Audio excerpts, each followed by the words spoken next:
The Christian life is essentially a relationship with God through Jesus Christ.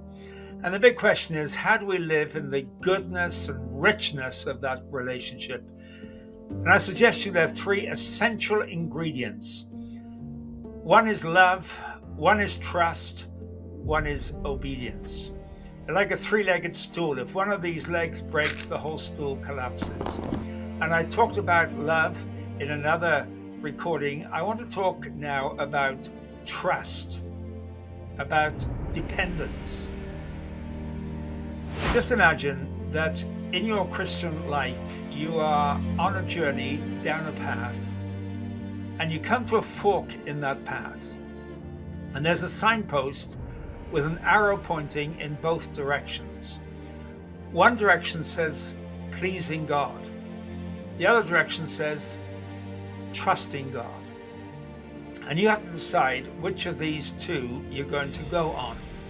They both look good, they both sound right, and you choose to go down the pleasing God path. And so you set off on this path and you ask yourself the question, how do I please God?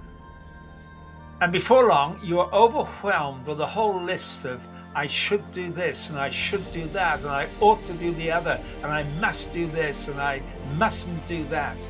And eventually you become exhausted, overwhelmed with the weight of responsibility sitting on you.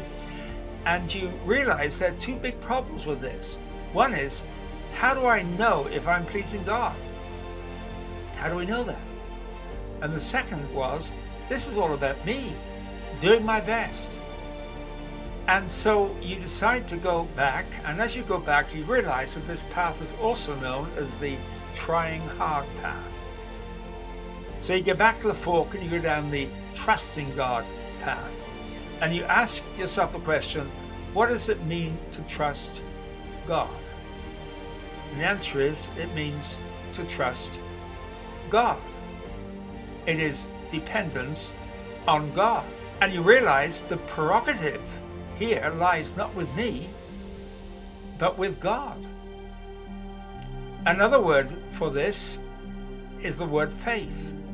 Trust and faith, dependence, all say the same thing. It is a dependence on God that says, God, in any given situation, I myself do not have what it takes to be what you want me to be, to do what you want me to do. I will act in obedience to you, but my trust is in you to be the one who is at work. So the responsibility is on your shoulders. You see, Hebrews 11 is the classic chapter on living by faith. And in verse 5 and 6, it talks about Enoch. And it says about Enoch, Enoch was commended as one who pleased God. So he pleased God, but then it is qualified in the next sentence. And without faith, it is impossible to please God. In other words, Enoch pleased God, but the only way any man or woman can please God is by not trying to please him, but by trusting him. And in that chapter as well, you find that people who trusted God got into big trouble sometimes as well. Things seem to go wrong. They seem to come off the rails. But in trusting God, it becomes God himself who is the one who is at work and who becomes the explanation for the fruit that results.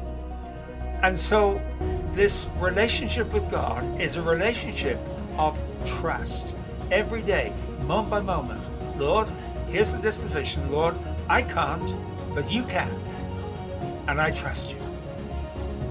And to your amazement, you look back over your shoulder and you see that God has been at work.